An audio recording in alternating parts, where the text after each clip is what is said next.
here or longer? 10 hours or longer? 12 hours or longer? 15 hours? 20? 16? Oh, mileage? Oh, you're right, mileage. No, you're right, mileage is probably better. Some people flew and some people drove. You're right. All right, we'll go with miles. Let's go with 2,000? 3,000? What's your mileage? From Alaska? UK. All right. Anyone further than UK?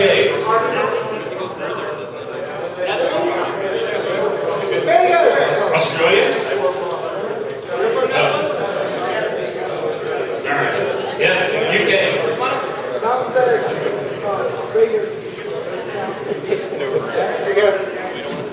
We're going to get this panel started in just a minute. Akil is making his impression of a ninja vanishing. So we're going to get the Itemization Evolve panel started. So everybody can take your seats. Please keep your seats and tray tables in the upright and long positions.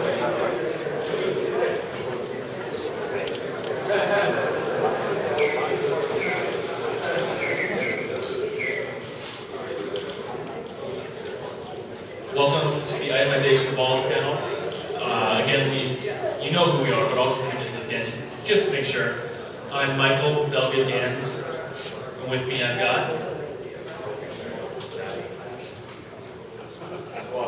Szots hungry. Nandy, Szots, Zoltaroth on the forums. I'm the technical director for YouTube. Ferguson, the movie on the forums. Vallée, Kander on the forums. I just realized that I've been hiding my face from these people on this side, so I'll stand up. Again, my standard disclaimer is that things change. Deal with it, please. Anything we talk about the expansion is subject to change over the next few months during beta. We're going to be discussing the Itemization Magna Carta, which Kyle will explain in great detail, I hope. We're going to be talking about some systematic changes that are coming just overall to itemization and reforging, which reforging changes. Yeah. We're going to talk about how different types of items are going to work in the new itemization, since not all items are created equal. Yes, it's true. We're going to be talking a little bit about purple adornment. I've been on a lot of panels today, so my voice is not doing too good, so you'll have to bear with me, please. And everyone's favorite, loot. Oh, really? Nobody's going to even clap? Maybe I shouldn't be doing an itemization panel. You can all just think about it and hope for the best. I mean, come on. We've been on a lot of panels. Yeah, right? I'm not the only one who's on a lot of panels. So I'm going to hand this over to Kyle about the Itemization Magna Carta. Okay, so we picked Magna Carta because, I don't know if you guys are history buffs, but the idea is we have a goal to be more transparent about what items do and how they work and a lot of other stuff. So basically, this plan that we're going to present to you today is going to get posted publicly when we go to beta for Tears of Isham. Our goal is to have all of this stuff in the game for Tears of Isham beta.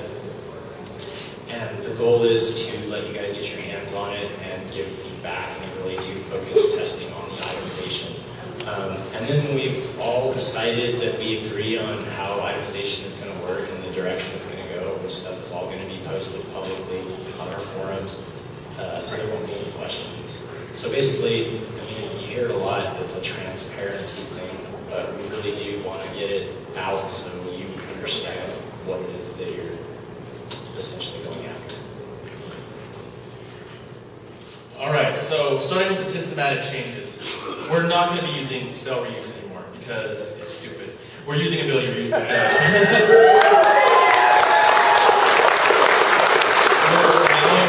So we're not gonna, just to make sure everybody understands, we're not merging the two stats. We are no longer itemizing spell reuse. We're going to just start using ability reuse. You won't be able to reforge into spell reuse anymore because you'll be reforging into ability reuse instead. And scouts will have access like everybody else because all classes should be created equal.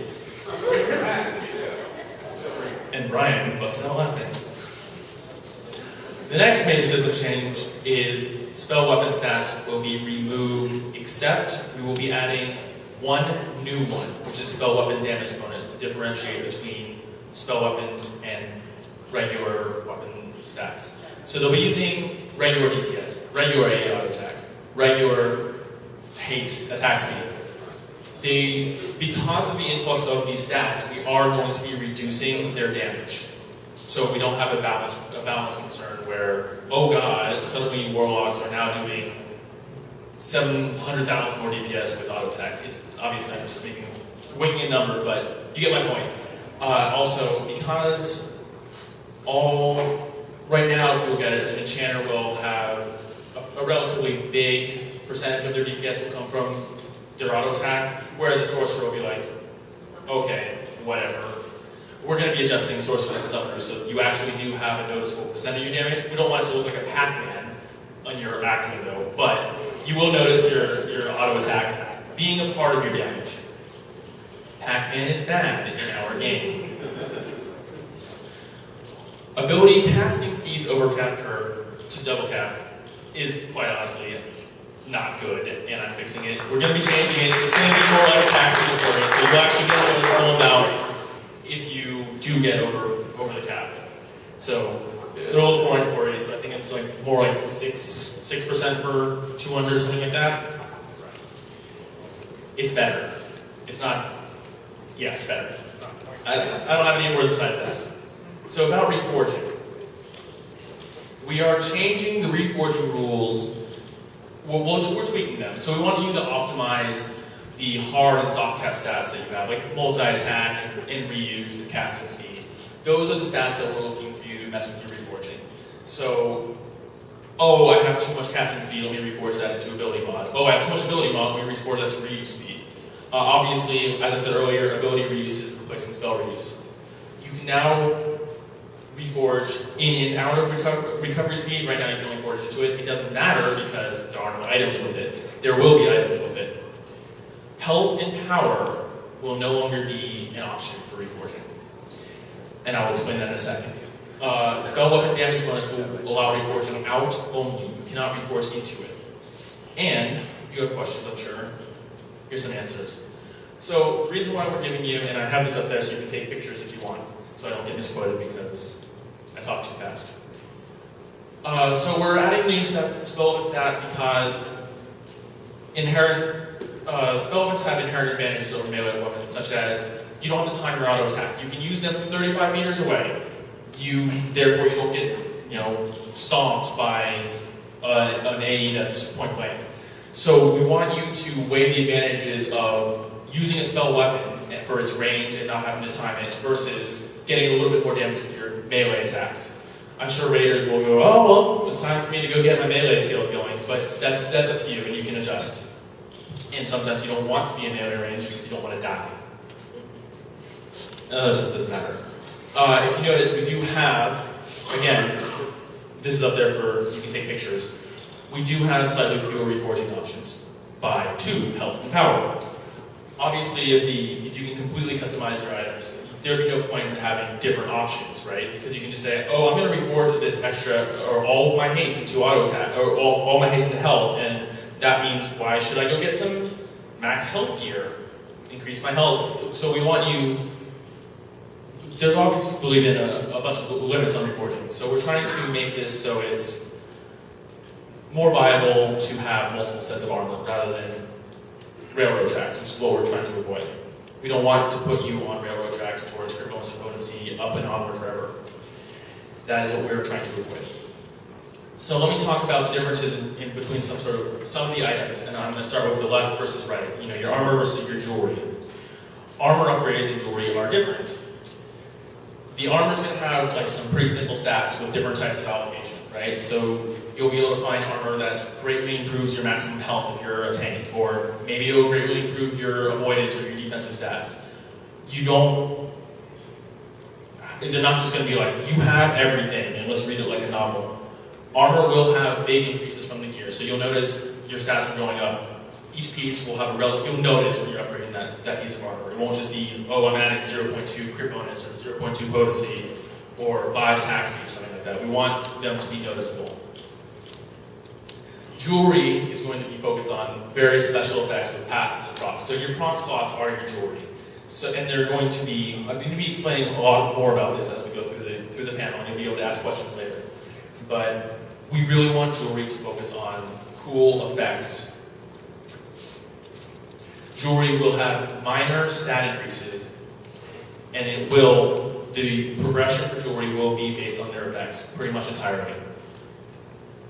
As for armor, we're going to be, like I said, we have different stat allocations, right? So, for example, we've got ability focused, we got auto attack focused, health focused, and mitigation focused. And there's going to be variations on each of those types. So, you might see auto attack sets that have a bunch of auto. Yeah, that's situational, right? But whatever, you can use it in a certain situation. You can use it in different. You can swap out for more haste or more DPS.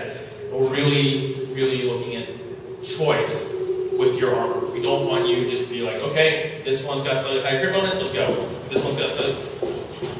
Well, it might be being bombed, but. Oh, the elephant down that guy wanted in the last panel is behind us. Thank you, sir, for inviting me as well as behind me and gonna run me over in a few minutes. Or boot me off the stage. But yeah, we're focusing on choice with this expansion. Armor in the expansion will no longer use red and yellow. They will use purple adornments. One purple adornment will have the combined power of red and yellow, as you can see on the screen. The reason for this and a lot of our changes is we do not want a 300% power increase from the soloer who just finished all the questing to the hard mode raider and avatar gear. It's just ridiculous.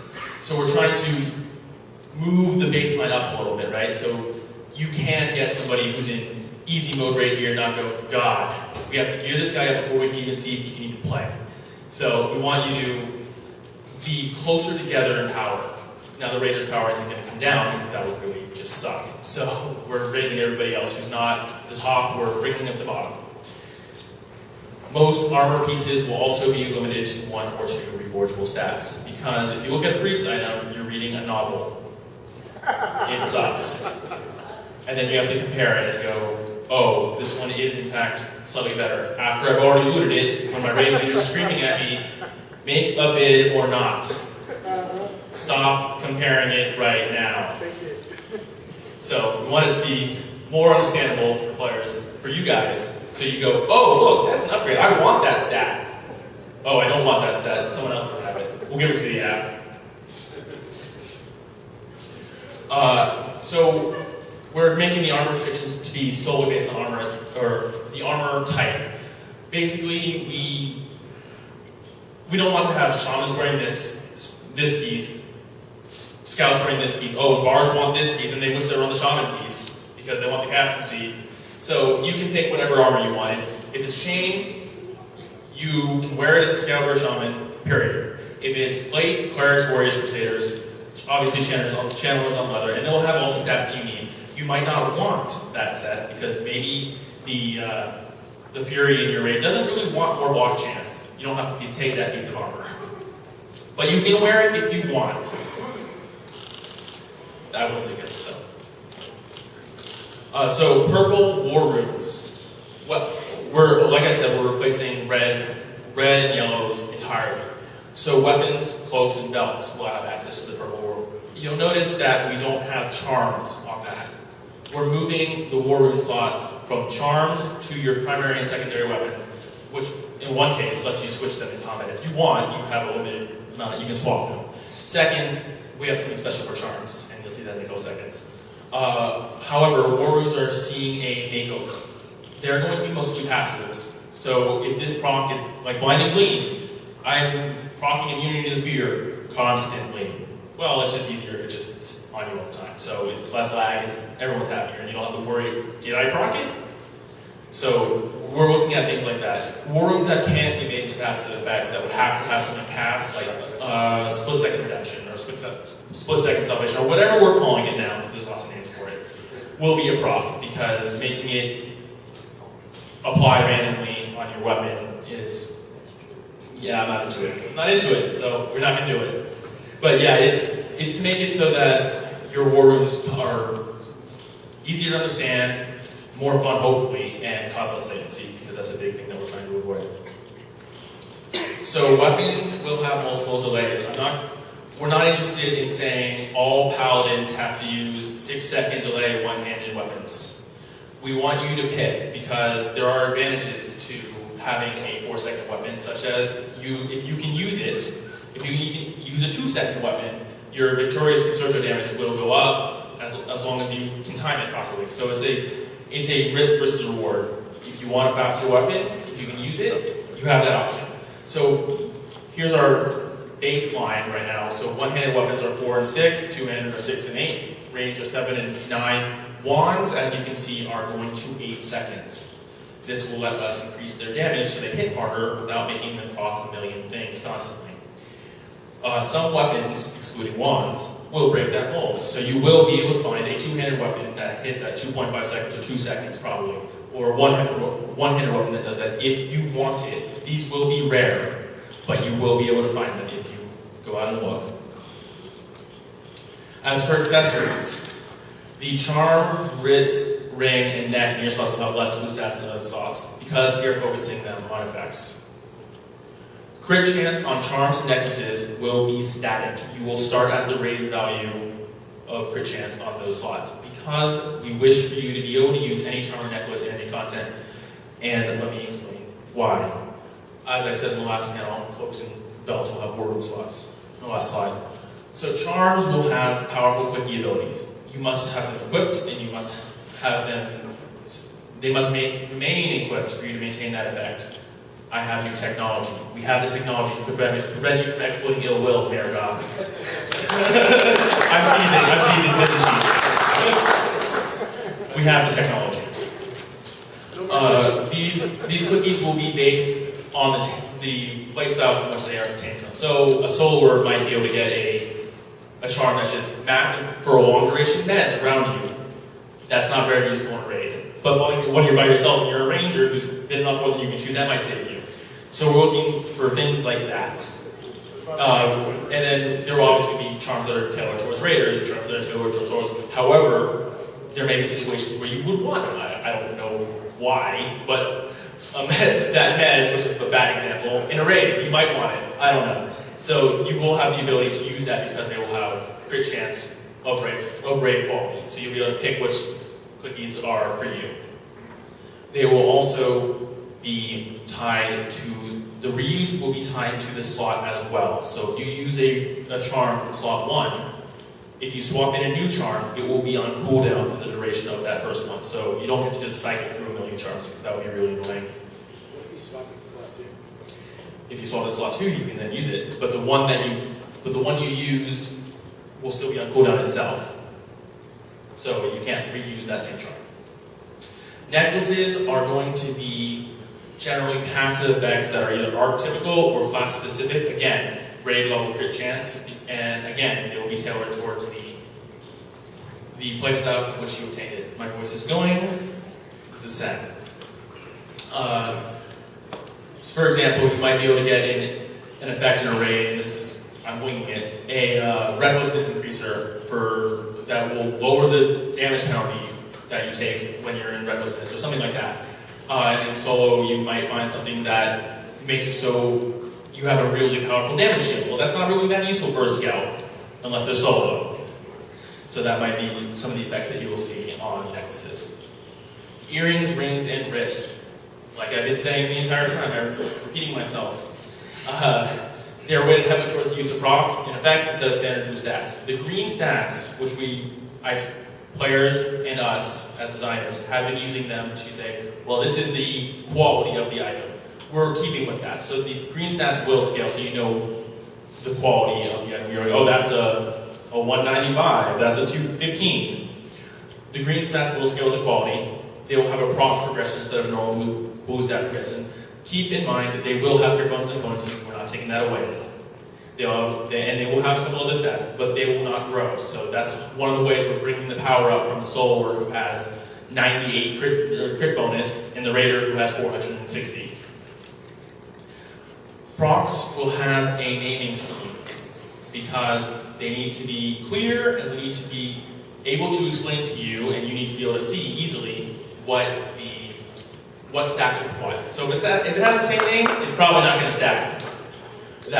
And we're going to use Roman numerals, so I know it's a little less immersive, but it's really hard to understand. Oh, that damage proc doesn't stack with that damage proc, even though they have totally different names. We decided that we want you to know this stacks with this because it has a different name. This one doesn't stack with it because it's the same name. The effects will function in PvP combat. We will be adjusting them as necessary with our PvP templating system. So procs will function in PvP. The new ones anyways. On to loot. I'm talking a lot, but we'll have time for questions. Don't worry about it. And I can always back up the slides to suit your questions if you need me to. Soul instances they'll be returning to dropping mystery crates. When you open a mystery crate, you will be able to equip what comes out of that mystery crate. Thank you. 100% of the time, when you open it, you will be able to use it. The mystery crates will drop for each group member, so if Kander and I run a duo zone or a soul instance together, we will both get however many mystery crates the boss drops. If it drops 2, he will get 2, I will get 2. We're not going to be fighting over it. They will have unique items in the crates, meaning if you're going to go run, it's not going to be, we can just run the Dread Cutter over and over again on different characters until we get what we want. One of the zones might drop helmets and gloves. One of the zones might drop weapons. You can't get gear of an entire character just by running one specific zone over and over again. You need to run more than one. Yeah, I know. But we can use. Well, we're trying to make it more interesting. We'll have time for questions at the end, or in a few seconds. I'm almost to the end, so once I'm done, we'll open the floor for questions. They will have rare chances to get powerful items. There will be items in there that are like, whoa, that's awesome, I just got this from Soul Zone. And then you can't sell it because it comes in the mystery crate, so. And that is intentional. We're being transparent here. We don't want you selling all these items from the Soul Zones constantly. It spams my server. So we're on to loot. We're only going to talk about things that have changed. So we're going to have special rare gear that should interest raiders, like Nagena's Ring of Readiness, but please, not so overpowered.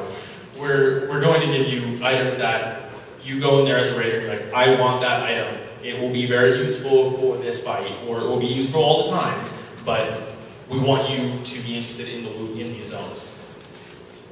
There is a mission system similar to the Shadow Odyssey. So you will be able to get tokens, I don't even know what we're calling them yet. But there will be a shard system basically where you can purchase some items from a merchant, consumables as well. Special consumables, similar to the temporary garments from the challenge duo zones. You will get these as drops, maybe trade skillers will help, or maybe you can buy them on the merchant. But rogue zones will give you things you can use, consumables in raids that are helpful to your progression. In a raid zone, armor will drop as patterns based on the armor type and the slot. So when a chain gloves drop, you will get to pick, I want the piece that has reuse on it, because I am a scout, and I need 170% because I've been neglected. So you'll be able to pick which piece you want. Upgrade components will be available similar to the rubies from Siren's Grotto, which upgrade the helmet. A few existing items will continue to be best in slot. We want to respect some of the items that you worked really hard to get over the last year. So some of your items will not be just, I just killed that first level in the expansion, I'm going to upgrade my Hydra helmet. Not going to happen. Bad example, kind of sense. Now, we're opening the floor for questions, so anyone who wants to yell at me, wants to yell at Kyle. come up and do so. Now, questions? Questions only. I have two questions. One, is the changing red and yellow norms going to be retroactive? No, the old zones will remain having red and yellow, the new ones won't. The other thing I want to ask, since you're making changes to reforging, are you going to make it so we can reforge and do heat reduction? Because you can go heat up, but not heat down. Why not? Let me add that to my notes. Thank you. I'm listening. Last year, when I asked the question about being able to search a broker for transmutable items, I was told, oh, we're going to redo the broker, so you don't have to worry about that. It's still in the plan. It's still in the plan. Okay. Just Second question is just a comment. I feel like there's too many heirloom items in this game. It's really hard to find something you can actually sell a little master. We are going to be looking at making more of the items tradable. I wouldn't say that. The vast majority are probably going to remain heirloom, and if it's quest, no trade. But we are looking at ways of expanding the tradable options. That's all. Yeah, there will be tradable items. I can't guarantee how many. You were saying about the range, taking and getting rid of a lot of the stats of your spell range. As a defiler, I like to run the tribal rage, so I don't use spell range because it won't proc off of it. Now, with that changing, will tribal rage and then proc off of your spell weapon instead of having to be in there really? We're going to be looking at procs like that. I can't guarantee how exactly it's going to work. I'm writing it down for you right now. But yes, we will do it. Another question is, we've got a lot of shards from all the different expansions that, quite frankly, I don't use all of them anymore, and I've got a bunch of them in my bank. Is there a way we can have an exchange rate for the newer shards or for the old ones? Like ovals for the old white shards that are void shards, and try to do an exchange rate so that we can have the ability to kind of consolidate some of these currencies? I don't think we have anything on the schedule for that right now. I am not sure if I see any major issues. I'll have to think about that when I get back. There's a merchant city festival that will consolidate several types of coins into city presents. yeah, we'll think about it.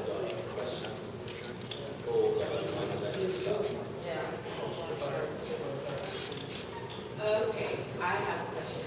Open Plains and the new expansion, the new updates that just came out, their drops are worse than the Wither Plains. Is there going to be a fix on that? Drops are worse. All the stats. Yeah.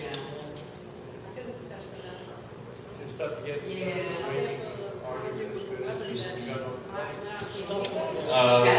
I don't think there's any major plans to currently re-itemize any existing content. We can look at it. But we'll look at Will you look at it? We'll make sure we will. We'll take a look at it. Another thing is the heritage things. Everything is heritage now. And, you know, people, like I have friends that only have one character, or, you know, where all you can give it to is your alts. Yeah.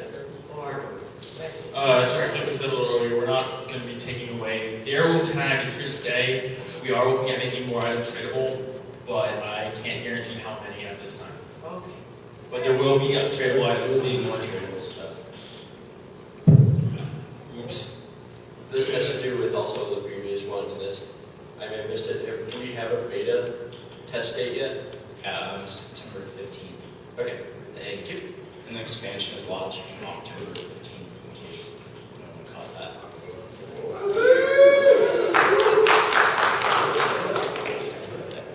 Can we get reforging? Can I get the translation links? The translation of what's that goes to what and how. Yep. That's what. So Yeah, we can probably add that to Constance.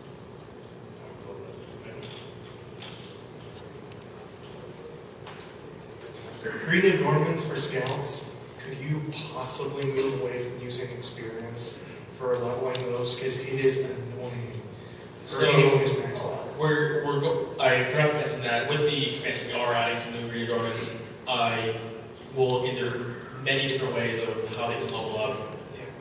But I believe scouts also have some that do damage as well. All of the high-end ones, at least right now, that I know of, they all use experience. none of them use damage or anything else. We'll look into varying, obviously, We can do it very much right now, but yeah, we'll look into making sure that there's different ways of leveling across all the archetypes. Yeah. I know you discussed, Sorry. Go ahead. I know you discussed adornments or going to procs and whatnot.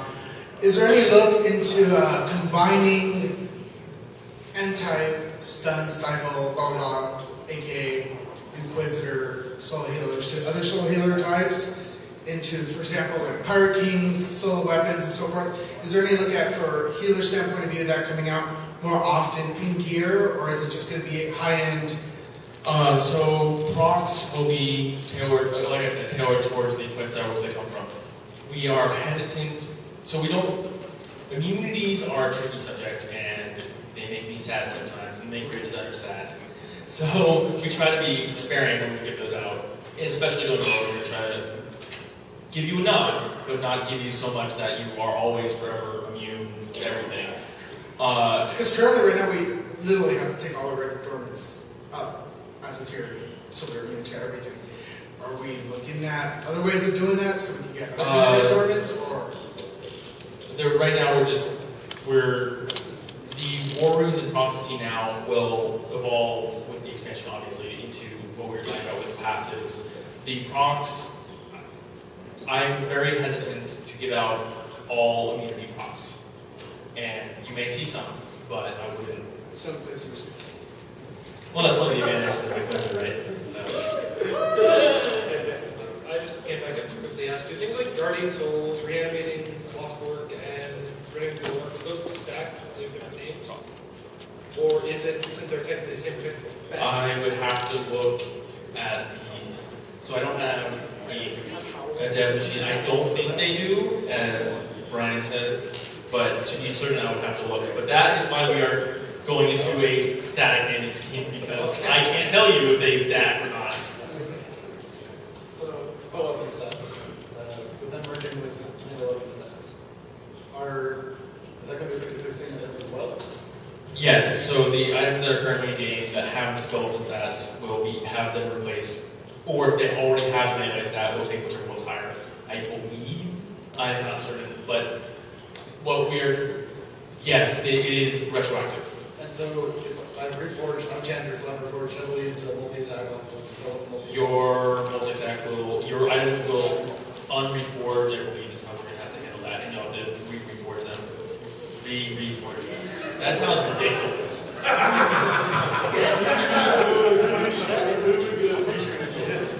didn't realize it until I said it out loud. I'm back. All right. Welcome back. All right. I have one thing I wanted to bring up that's been an irritation of mine for a long time. It's a certain tag you guys like to put on items called no trade. I am totally obsessive about collecting collections. I love doing shinies and things like that. It's really disappointing to me when I complete a collection and I get the item and I go, oh, it's not really an upgrade for me. I have a lot of alts I could give it to, but I can't. Or like with the new Fabled Dungeons that was added out with Seeking Sands, there's the little bloody keys.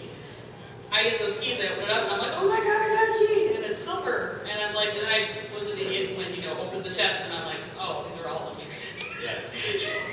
It's like, I prefer heirloom. Yeah, so right now, bloody keys are tradable. Yeah, but like I said, I was an idiot. It's completely 100% intentional. Yeah. So for questing, collections are considered quests, and quests will trade items. You can look into making collections, because I'm not sure if I see a problem right now, but I might. So we will think about that when we return to San Diego. I can totally understand that. Yeah, well, because you can't also see what you're getting from the collections. Is there any chance we could get either a test environment or a test collections in census so that third-party sites can test these new changes that you guys are putting? You mean like the staging, Yeah.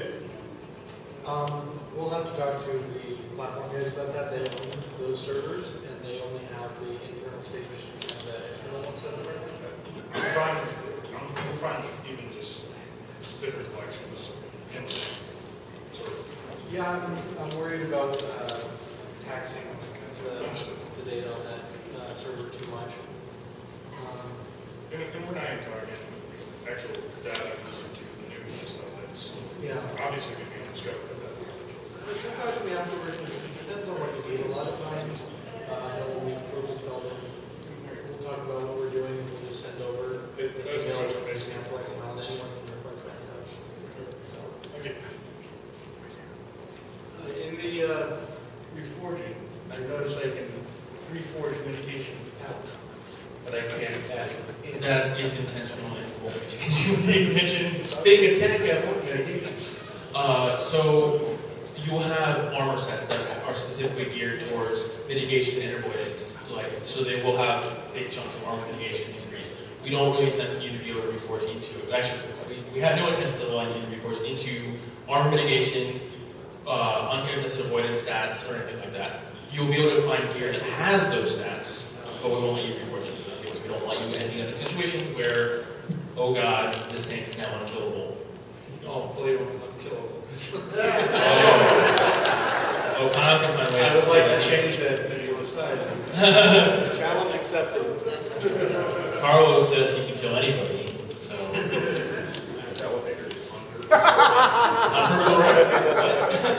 So in relation to the discussion about no trade items, from a housing perspective, I like to put certain things in certain houses and that kind of thing. Is there a way to give all of the tunes on the same account equal housing access? You can do it on a public level. You can say, from a public standpoint, any visitor can come in, or everybody's a visitor, everybody's a trustee. Because what I have to do every time I create an alt, let's say, is I have to go down the list and basically give access to, every single. Are you concerned more with this is my account and I want all of my alts, or are you saying I want my buddy's alt and all his stuff? All of my alts for you. Just for my own account. I have 13 tunes on one account. So my point is that if one of them completes a quest, let's say where they get a book, and one of my guys kind of, is the one who collects my books. I mean, maybe it's stupid, but I'm just saying, that way, instead of having to go through every time, which is what I have to do in the right moment. Yeah, you have to flag up your character for your house. Nandy's head looks like it's going to explode. I'm sorry that I asked that question now, I see. No, I'm just thinking of how that code works. I'm trying to recall in my head exactly what it does.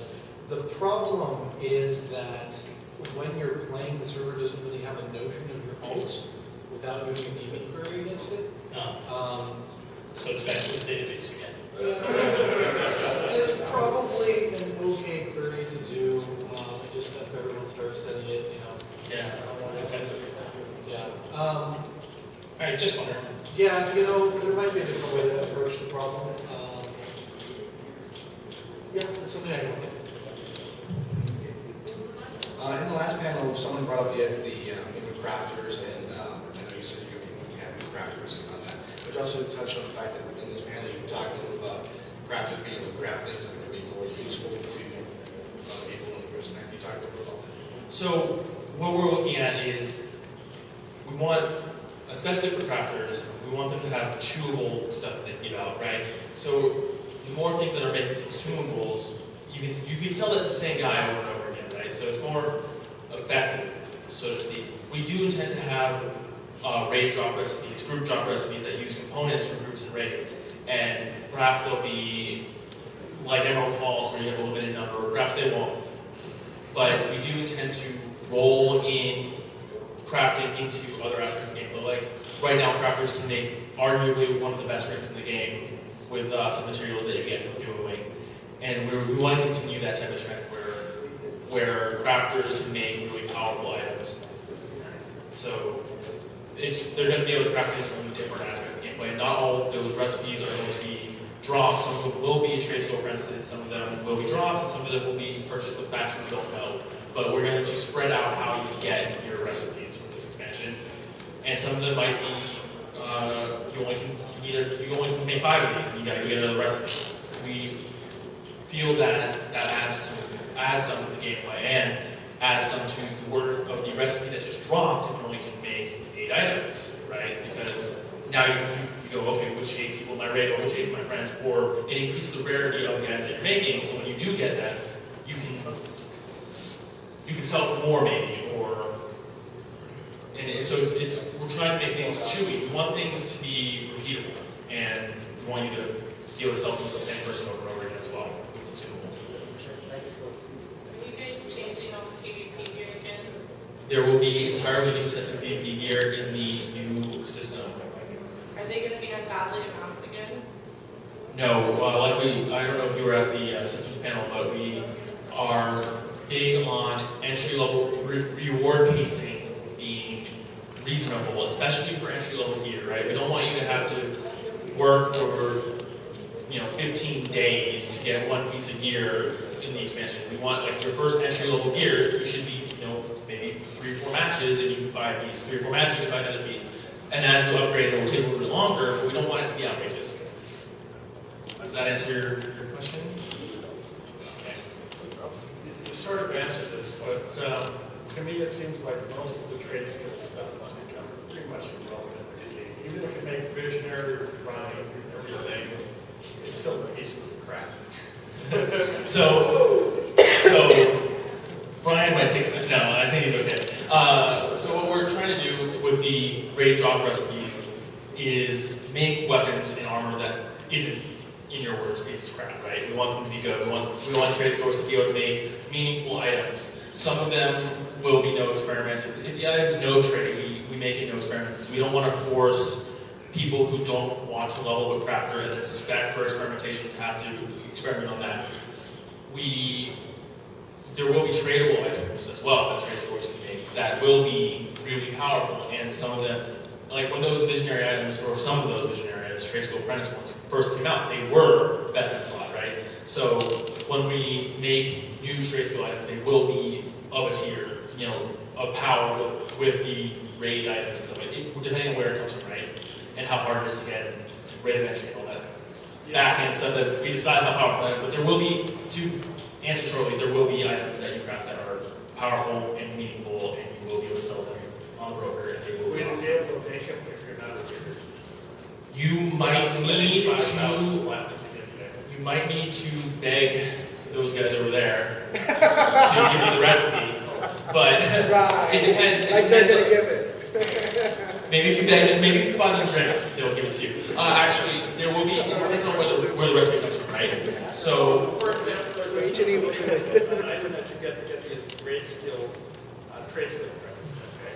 Last time I saw one for sale, it was 15,000 flat, okay? Wow, that's expensive. How, the average trade skiller can't spend 15,000 flat to get that, so you have to get that. So with the reusable recipes, we're trying to make them more accessible, but that said, we do want there to be benefits for trade stores who raid, right? Yeah. So we do want those people to have an easier, instead of you pointing yourself in your trade store raids? Yes.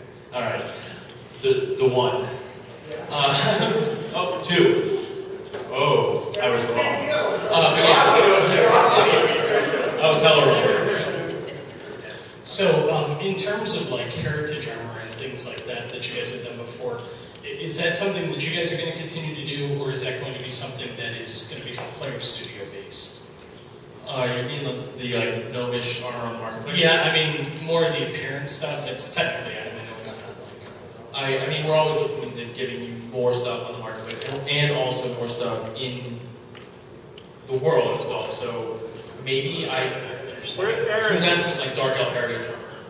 Yeah, I was just wondering if, because of the player studio, if you guys made a decision to say, well, we're going to just leave that. So we still make armor, okay, and stuff like that for the marketplace. So you may see more heritage stuff like that. I can't promise it. This kind of goes to what he said also about appearance. Like right now, I'm bringing a level 20 shadow knife, very, very good. I had a concept in my head. I'm like, okay, well, I want to do kind of like a fencing looking thing. So it's like, okay, I go out and buy a foil or a rapier or something like that, but I can't equip it even in an appearance slot. So I guess my question is, have there ever been a discussion about just allowing certain items that wouldn't be normally usable by a class to be able to be seen as appearance? It's something that we do talk about from time to time. We don't have any current plans to implement it, but we can reignite the email thread all the way back. Are you talking about like unadorned something and it becomes? No, let me give you an example. Like a foil or rapier, those are usable by, I mean, I think even some of the fighters can use this, like a Generally for warriors. like someone that has dual wield or something like So that. you want a system that you can make anything into an appearance item? Sure. I mean, it's something that we can definitely, when we get back to San Diego, we can talk about it and see if it's possible. I don't think necessarily into an appearance item, but be able to equip something as an appearance. Yeah. You wouldn't normally have something like that. Right, it just bypasses the code as far as you can put this in your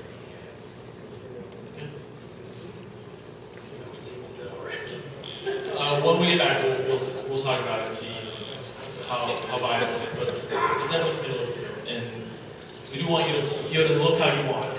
Thanks so much. So you talked about crafted items being best in slot frequently or at times.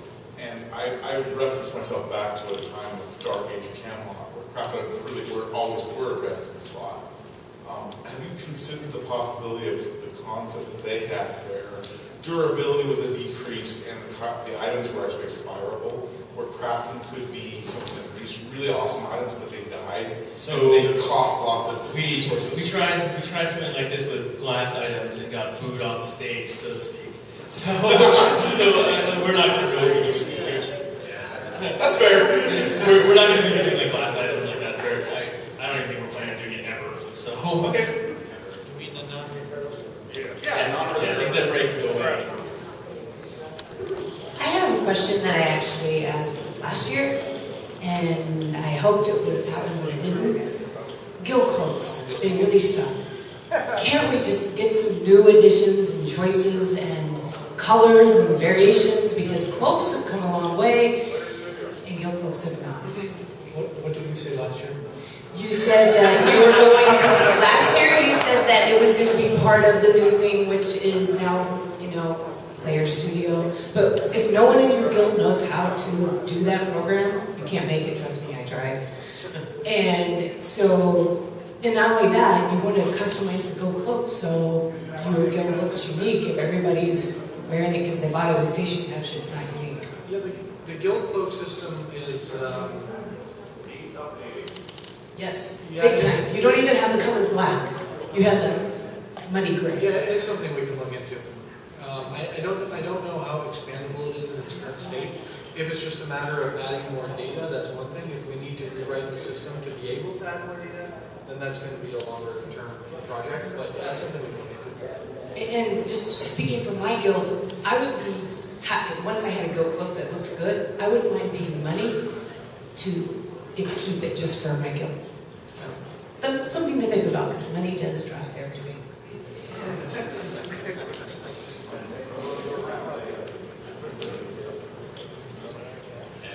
Okay, so these last three, obviously you can find any of us later, and we'll be happy to answer any questions you have.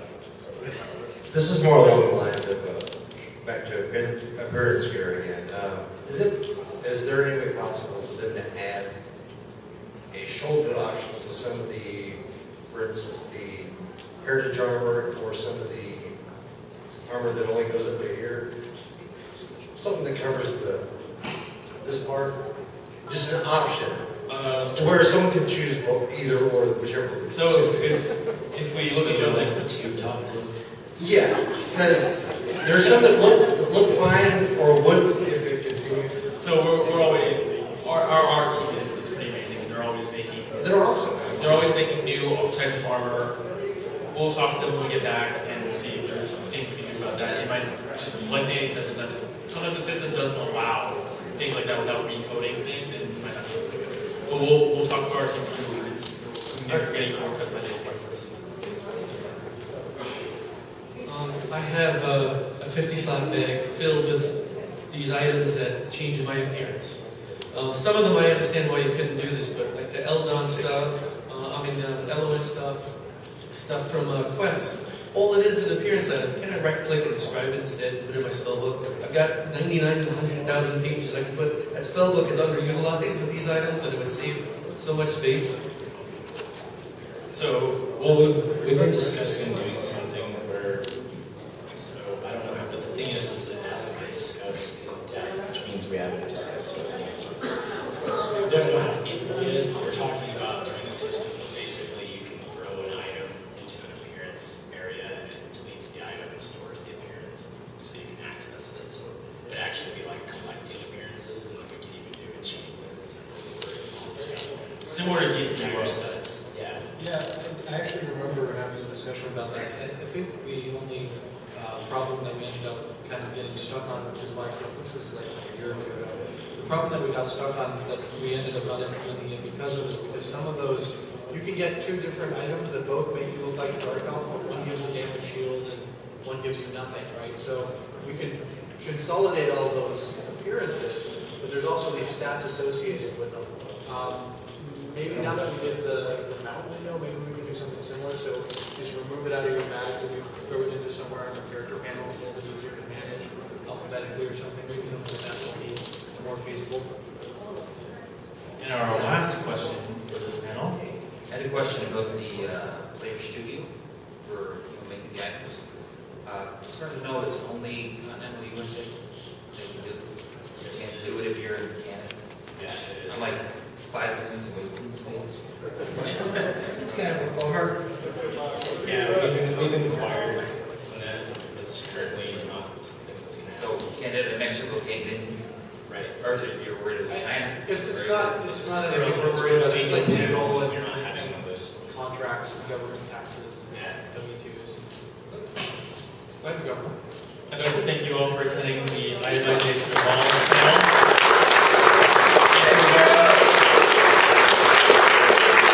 This is my speech. So, thank you again.